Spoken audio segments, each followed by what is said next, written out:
Malipayong Martes sa buntag, Subo, Kabisayan ug Mindanao, gikan diri sa isla sa Sumilon sa lungsod sa Oslob sa habagatang Subo, kini si Leo Lastimosa. Mangayo pasaylo nga katong naandang format sa atong baruganan, dili nato makit-an karong buntaga kay maglisod ko og hakot sa akong mga ekipo gikan sa mga Pinoy-anan sa Bukirang Barangay sa Kasili sa Konsolasyon padung diri sa Sumilon. Mao nay unang rason. Ikaduhang rason, maikog ko sa mga guests diri sa Sumilon Island, Sumilon Maribago Island Resort nga magsaba-saba kusod sa usa duha ka oras sa atong naandan nga format sa atong programa. So ang akong nahunahunaan, ako lang tagi-tagihon ang nagkalilain nga bahin sa atong programa. Ang una na ko ipadangat ninyo karong buntag mao ang labing labas nga mga balita. Para nako mao labing importante ninyong mahibaw-an sa pagsugod sa inyong adlong Martes karong buntaga. Pagkataod-taod, maybe later today, human na mong pamahaw, mo mag-record ko ug akong i-upload ang akong komentaryo sa pipila ka mga issue. Nga unya akong plano usa lang ka-upload sa usa ka issue aron atong masuwayan kung mas komportable ba mo nga makapili mo unsa ra nga issue, unsa ra nga komentaryo ang inyong tan-awon. Dili pareha sa atong naandang format nga ang tibok programa mo inyo makita unya usahay mapula mo pangita labi na kung di pa ko makabutang mga chapters sa nagkalilain nga mga issue. So kini tungod sa atong technical limitations plus lain pag yung limitasyon at certain times of the day magpaong og generator diri sa Sumilon kay generator may nagpower sa ilang resort ug mo na nga kung mag-live ta kuyaw tang maputol inig change nila og power. Mao nay laing rason ngano nga atong itagi-tagi ang atong programa karong buntaga. So hinaot makapasaylo mo ning atong technical limitations og atong tan-awon. Nakatagi ko og feedback sa inyong mga reaksyon ni ining bag-ong format nga temporaryo nga format nga atong ikahatag ninyo aron makahimuta og enhancements aron mahimo siyang mas relevant and as usual mas engaging ninyo nga among mga suki nga mga viewers. Unahon nato ang labing labas nga mga balita karong buntag nga among ikaw padangat ninyo gikan diri sa isla sa Sumilon sa habagatang Subo. Ang atong kahimtang sa panahon easterlies.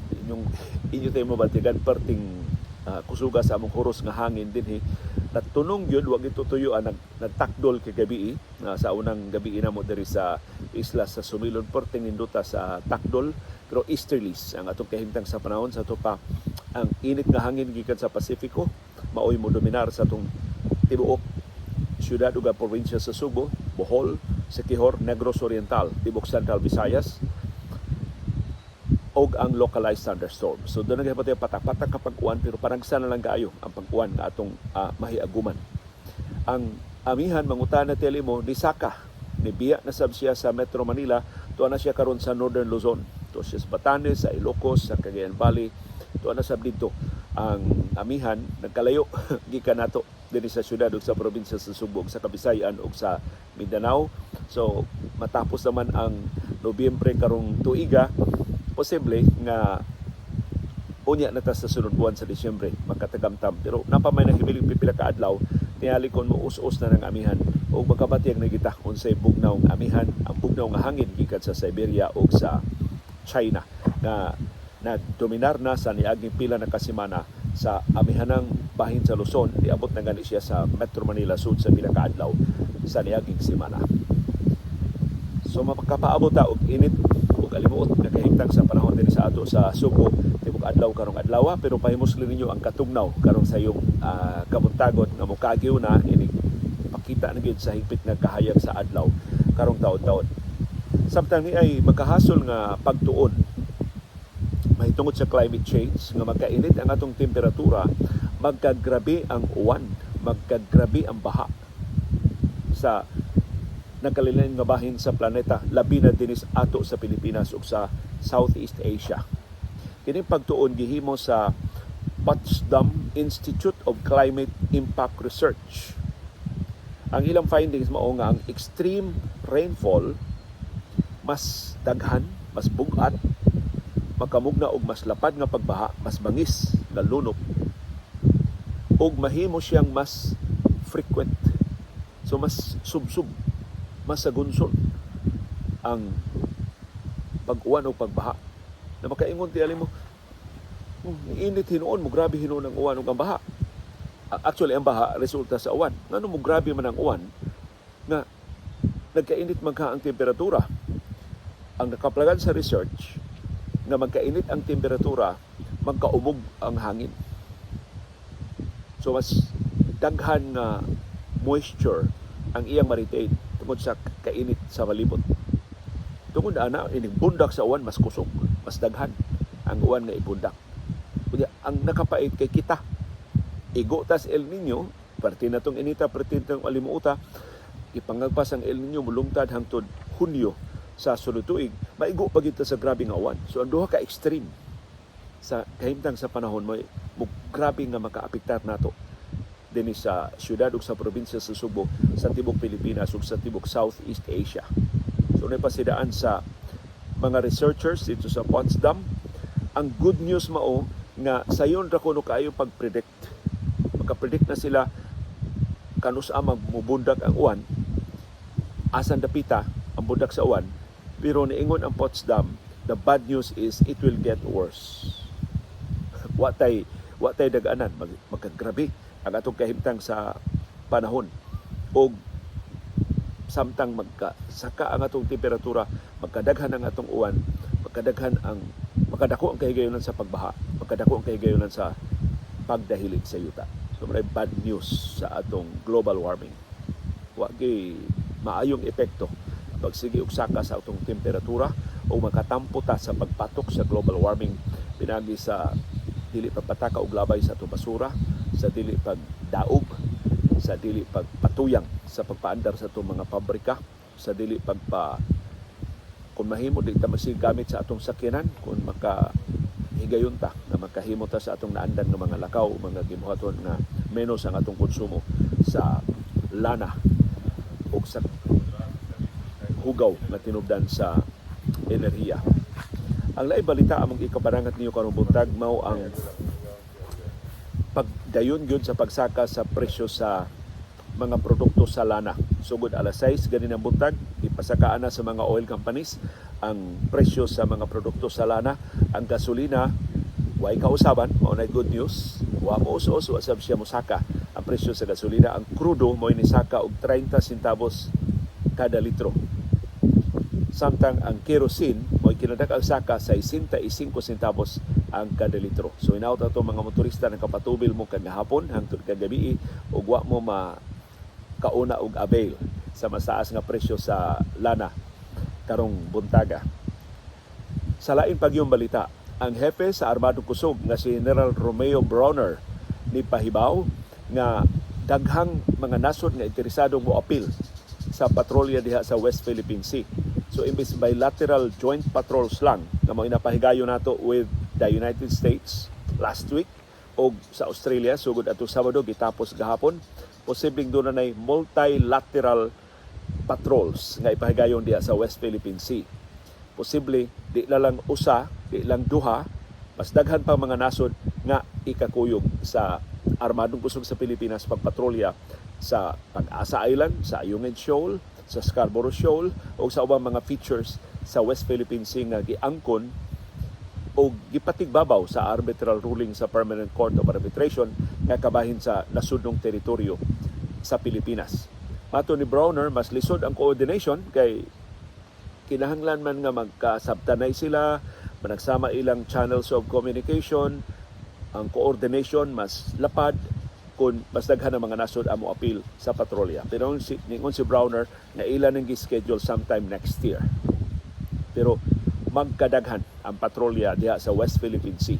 Samtang magkadaghan ang mga nasod nga magkasabot nga mo-appeal sa atong patrolya pag-assert sa atong ownership sa West Philippine Sea gikan sa panghasik sa China.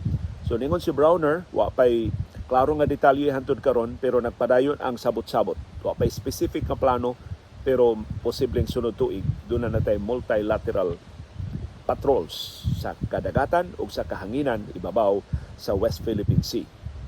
Sa nahilambigit nga balita nga atong nahipos karong buntag, ang National Task Force for the West Philippine Sea niuyo na sa grupo sa mga sibilyan nga mao'y muhimo og resupply mission diha sa Ayungin Shoal. Gibalibaran man ni pila ka semana ang nilabay karon niuyo na nausab ang baruganan sa National Task Force sa West Philippine Sea. Tugutan na ang mga sibilyan nga muhatag og pinaskuhan kay ang plano ani para man ni Disyembre. So magda silang pinaskuhan para sa atong kasundaluhan diha sa Ayungin Shoal. Nasud nas daghang mga buwan gilisod-lisod sa China.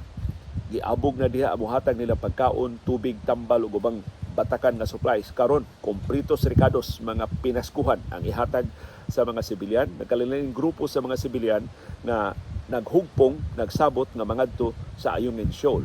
Primero gibalibaran sila sa National Task Force sa West Philippine Sea nga di luwas. Posible makapasamot hinostensyon diha sa West Philippine Sea. But tungod sa ilang paglabi sa National Security Council o ingon man sa mga sakop sa Senado o sa Kongreso na kumbinser ang kadakuan sa Armadong Kusog na maybe dunay mas luwas nga mga paagi. I-supervisar lang, kontrolahon lang ang mga sibilyan aron dili magkomplikar ang sitwasyon diha sa West Philippine Sea. So madayo na, niuyo na ang National Task Force sa West Philippine Sea nga ang mga sibilyan muhatod og pinaskuhan ngadto sa atong mga sakop sa Philippine Marines ug sa Philippine Navy na mo'y nagduma sa BRP Sierra Madre na atong gibaradero diha sa Ayungin Shoal isip simbolo sa atong pag-assert sa atong ownership anang maong feature sa West Philippine Sea. Ang nipahibaw ining desisyon, kining change of heart sa National Task Force, mao ang atin ito, mao ni ang ngan sa grupo nga nangangkon gustong mo assert, gustong mo pahibaw nga mga sibilyan nagpaluyo sa kausa sa gobyerno sa Armadong Kusog, wa mag-inusara diha mga sakop sa Philippine Coast Guard ug mga sakop sa Armadong Kusog sa ilang pagpanalipod sa atong nasudnong teritoryo. Matud sa atin ito na ilang gipresentar ang ilang mga katuyuan ug ang kahulugan nining ilang pag-adto sa Ayungin Shoal ug nakumbinser nila ang National Task Force. Pero sa mosunod nga mga adlaw, planuhon nila pag-ayo kining resupply mission sa mga sibilyan ngadto sa Ayungin Shoal. Apil na ang specific nga ruta nga ilang subayon aron mas luwas ang ilang paglawig gikan sa Palawan padung ngadto sa Ayungin Shoal. Ikaduha, mao ang garantiya sa mga probisyon unsa mang matanga sa pagkaon, unsa matanga sa mga panginahanglan nga ilang mada aron dili mausik ang ilang panahon o ang luna sa mga barko ngadto sa Ayungin Shoal. Unsa may labing gikinahanglan sa kasundaluhan. Gawas sa kasundaluhan dahil sa Ayungin Shoal, ang tanang mangingisda sa West Philippine Sea, ilas ang hatagan ng pinaskuhan. Sus, purag dunay Pasko sa West Philippine Sea na mahitabo unya sa sunod buwan. O ikatulo, ang pagpatigbabaw sa katungod sa katawhang Pilipinon sa malinawon nga paglawig sud sa atong teritoryo. And I think mao ni most important point na kung ato ang West Philippine Sea, ngano nga mga sibilyan did-an man nato sa paglawig diha sa Ayungin Shoal. Of course, kahibaw ta nga dili ordinaryo ang Ayungin Shoal, mahimo tang mabagan bisan unsang orasa sa barko sa China, pero mahimo ra gyud na atong i-assert ang atong malinawong katungod sa malinawong paagi ang atong katungod sa paglawig sa atong kaugalingong kadagatan diha sa West Philippine Sea. Matud sa atin ito, kini ni klaro sab sa kamakahuluganon sa pagtabang sa mga sibilyan sa gobyerno o sa Armadong Kusog pagpanalipod sa atong nasudnong teritoryo. So inaot na dili nila ugawon sa China pero nindot nga kalabuan nga ang mga sibilyan tubutan ng moanha sa West Philippine Sea unya sa sunod buwan aron sa pagda og pinaskuhan sa atong kasundaluhan o sa mga mangingisda. Doon natin laing kalambuan sa maayon balita adtong mga tripulante adtong ikaduhang barko nga gisakmit sa gidudahang mga pirata sa Gulf of Aden dool sa Somalia. Maayon balita mao na konfirmar na sa Department of Migrant Workers nga accounted for na ang duha ka mga Pilipinhon nga tripulante. Gisuwayan silang sakmit sa mga pirata pero naluwas sila sa mga barko sa Estados Unidos. Sumatod sa Department of Migrant Workers, nakadawat silang confirmation gikan sa United States Naval Institute USNI nga ang duha ka mga Pilipino nga tripulante nga sakay atong gi-hijack nga barko sa Gulf of Aden are now safe and accounted for. Og laing pahibaw sa Estados Unidos ato nakuha dayo sugod sa atong programa karong buntag mao nga ilang natanggong ang 5 ka ginudahang pirata nga taga Somalia. So gawas-gawas sila molampos sa pagsakmit sa barko na nadakpan pa gyud ang 5 ka mga ginudahan nga mga pirata nga Somalis. Kining 5 mao ni nisakay sa barko nga giduma sa mga Pilipinong tripulante ug ubang tripulante diha sa Gulf of Aden. Kining 5 ka mga individual na pugos pagbiya sa MV Central Park nga tanker na ilang tang sakmiton. E wa man sila nahimo. Abtik man kayo ang mga tripulante nga nitago sa ilang kamarote. Wa sila masudli sa mga pirata. Kining MV Central Park tanker, kinudahan nga gitarget ining mga pirata o mga terorista kinsa unsay tinuod nilang katuyuan kay gipanag-iya ni sa Israel. Mga Israeli nga kompanya o negosyante ang tag-iya ining MV Central Park. O maybe kabahin ni ining gubat sa Israel ug sa Hamas, gusto nang bawsan ng Israel sa ilang pag-apiki sa Hamas diha sa Gaza.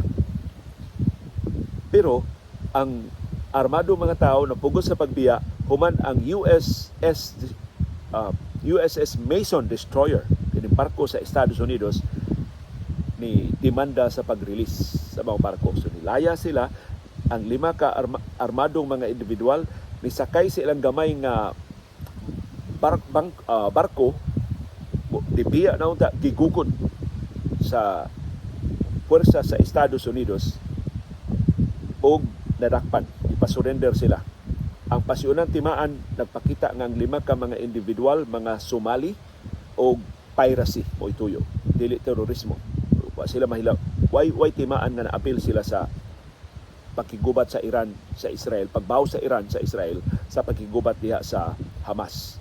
Pero ang kadurahan, pipila lang ka oras human nasakmit pagbalik sa Estados Unidos ang Central Park, ang MV Central Park, dunay nitugpa nga mga missiles gikan sa mga Houthis sa Yemen. Ang mga missile nitugpa 10 nautical miles, ato pa mga 18 kilometros gikan sa MV Central Park. Why kadaot na nahiuguman ang barko kay layo ra ang gitugpahan sa missiles. So may ni balita nga naluwas na ang duha ka Pilipino ug ubang mga tripulante sa MV Central Park. Ug wa madayon ang pagsakmit sa barko sa mga pirata. Ang laing maayong balita, kadtong Pilipino nga labing unang gipalingkawas sa Hamas sa unang hugna sa 4 ka adlaw nga ceasefire. By the way, karong adlaw ang ikaw-4 nga adlaw sa ceasefire sa Israel ug sa Hamas. Si Gillenor Jimmy Pacheco, Gillenor day ang tinuod nga Gillenor Jimmy Pacheco, nakagawas na gikan sa ospital. Si Pacheco nga usa ka caregiver gihiling sa mga doktor sa Shamir Medical Center. Gipakpakan siya pag-ayo sa mga doktor o sa mga trabahante. Kanindot, no? Pilipino gihangop sa mga Israelis sa iya intawong paggawas na sa ospital. Gilitok ang iyangan sa mga nisugat niya. Suma ni sa video nga gi-release sa Ministry of Foreign Affairs sa Israel. Si Pacheco gitakda nga mapauli na dinhi sa ato sa Pilipinas unya sa sulod buwan sa Disyembre. Ug ang may balita, just in case wa pa mo kahibaw, si Pacheco ug ang tibok niyang pamilya entitled na og lifelong benefits. Apil ang stipend ug ubang insentibo gikan sa Israel. Ang iyang insurance benefits lifelong na. Si Pacheco giila na nga kabahin sa pamilya sa Israel na nabiktima sa terorismo. O makapahimo sa anang balaod na mga biktima sa terorismo sa Israel, may Israeli man o malangyaw man, basta nagserbisyo sa mga Israelis, makadawat og lifelong benefits. Mausap ni madawat ato mga pamilya in town sa 4 ka mga Pilipino nga nangamatay sa pagpangis pintas nga pag-atake sa mga teroristang Hamas diha sa Southern Israel atong Oktubre 7. Laing maayong balita. So daghan tag maayong balita ikapadangat niyo karong buntag gikan gihapon sa gubat sa Israel ug sa Hamas, gipahibaw sa Qatar extended og at least 2 days ang upat ka adlaw nga ceasefire. Ang kitag na matapos na karong adlaw, so extended until ugma Miyerkules ug until sa Thursday. Ang mahimo ng unom ka adlaw ang ceasefire dito sa Gaza Strip. Matun sa Qatar na uyunan ni sa Israel ug sa Hamas, sa Estados Unidos ug sa Egypt ug sa ubang mga nasod nga ni apil pagkumbinser sa Israel na dili muna i-resume ang bombardiyo hangtod nga doon na pa'y timaan nga sige og palingkawas ang Hamas o mga bihag. Ang kondisyon ra gyud sa Israel mo palingkawas ganing Hamas og napo o mas daghan pa ka mga bihag kada adlaw, i-extend nila og laing adlaw ang ceasefire diha sa Gaza. Pero ni pasidaan sab sa Israeli Prime Minister Benjamin Netanyahu, ikahuman sa ceasefire, bombardiyo, balik ang bombardiyo hantod mapulbos gina ang Hamas. Kaya ang ilang tuyo mao gina ang pag-eliminate sa hulga sa Hamas terrorists patok sa mga Israelis. So niingon ang Qatar nga sa unang tulo ka adlaw sa ceasefire, nagsugod man ni og Biyernes, atong Sabado og atong Domingo.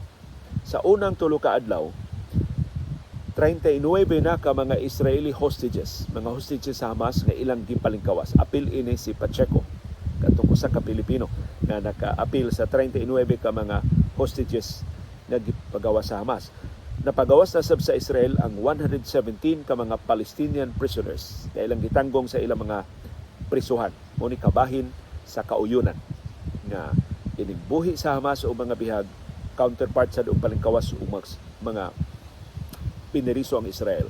Ang deal, ang original deal mao na 50 ka mga hostages sa Hamas ang ilang i-release o 150 ka piniriso sa Israel ang ilang sang palingkawason. Ang unang palingkawason mao ang mga babay o mga bata na mga bihag sa Hamas o mga babay mga bata na bihag sa Israel.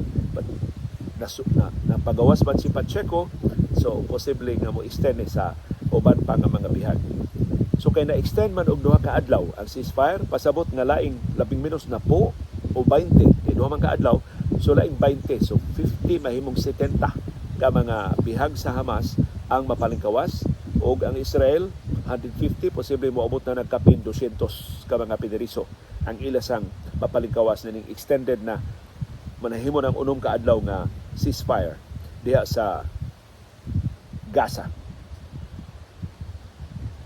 Isip resulta sa sabot-sabot na palingkawas sa Hamas ang 17 ka mga Thai nationals, usa ka Pilipino ug usa ka dual Russian-Israeli national. Kabahin sa mga napalingkawas. Of course, ang labing dramatic na footage nga napakita sa release mo tong 4 anyos na batang babae na gipalingkawas kagahapong adlaw. Laing significant kayo nga development ining gubat diha sa Gaza mao ang kauyonan sa Arab states ug sa European Union sa two-state solution. Natugutan na lang yun ang mga Palestino magtukod og ilang kaugalingong estado diha tapat sa Israel. So two-state solution. Ang state sa Israel mo coexist sa state of Palestine. Mao ni solusyon nga gitanyag sa mga Arab countries, gipanguluhan sa Jordan o sa Saudi Arabia o sa European Union. Atol silang tigom dito sa sakop sa EU na Espanya kagahapong adlaw. Matod sa Arab countries o sa European Union, ang labing epektibong muduma sa Palestinian state mao ang Palestinian Authority na napalagpot gikan sa Hamas tungod sa pangurakot. Koreksyon, napalagpot gikan sa Gaza ug gipulihan sila sa Hamas kay napamatuda na Palestinian Authority ubos ni Yasser Arafat pa sa una nga hilabihan ka kurakot ug nitabang pagit sa Israel pagpangispiya ug pagsikop sa mga Palestinian leaders. O nga para sa taga-Gaza mabudhion ni ang Palestinian Authority.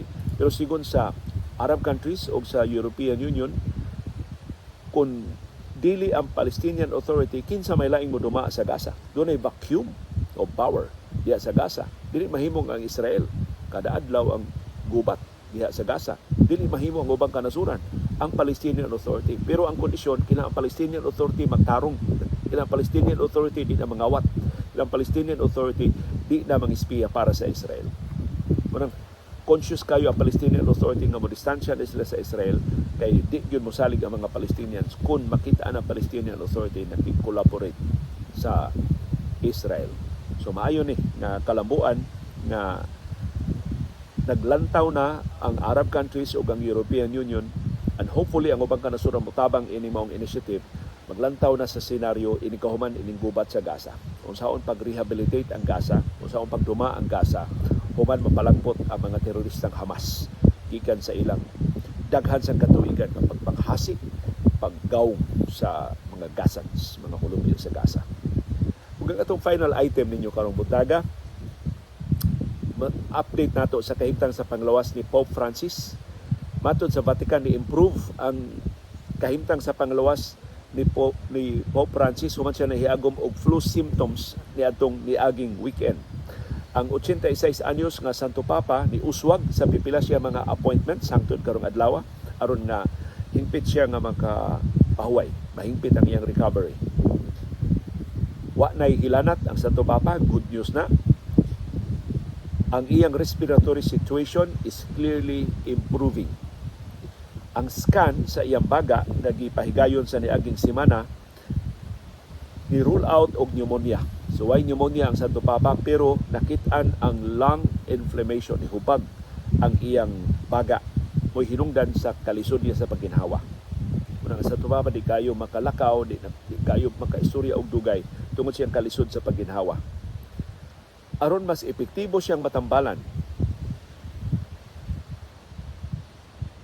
doon ay gi-insert nga cannula, kanang gamay bitaw kay nga tubo, gi-insert aron mo'y agian sa IV nga antibiotic. So gi-antibiotic ang Santo Papa, imbis oral nga antibiotic, gi-IV, gi-agi og dextrose ang iyang antibiotic, pinagi aning cannula. So mo ni ang thin tube nga gi-insert sa lawas sa Santo Papa. Kasagaran na naingon sa iris, ari na insert sa vein, sa either sa bukton, aron nga direkta nga maadto sa panglawas sa Santo Papa ang antibiotic ug mas epektibo siya nga makatambal ni Pope Francis. Mao kadto ang atong nahipos nga labing labas nga mga kasayuran na among giisip nga mo'y labing makahuluganon sa tagsa-tagsa nato. Palihog, atangin ninyo ang dugang na to mga uploads sa atong komentaryo sa specific na mga issues. Karong taod-taod, akong sigutan kining findings sa Commission on Audit, wa kini ma-highlight sa mga balita. Ug murag way ahensya sa gobyerno nga naglihok ini. Ang pagkonfirmar sa COA, grabe jud itong anomalya sa family, but at the same time, gidetalye ngano nga nalutsan ta ni atong mga anomalya, ato nang idetalye pagtuki. Ato sang hisgutan ang uban pa mga issues. Kaya di ko kaibaw sa akong oras o mahimo ba nga maka-record pa ko og dugang nga mga komentaryo, pero palihog paabutan ninyo ang dugang mga uploads within the day. Karong most possibly karong buntag. Gikan diri sa isla sa Sumilon sa lungsod sa Uslob sa Habagatang Subo, kini si Leo Lastimosa. Magpasalamat sa inyong pagpakiguban o pagpaminaw sa Baruganan. Malipayong pagpamahaw ka natong tanan.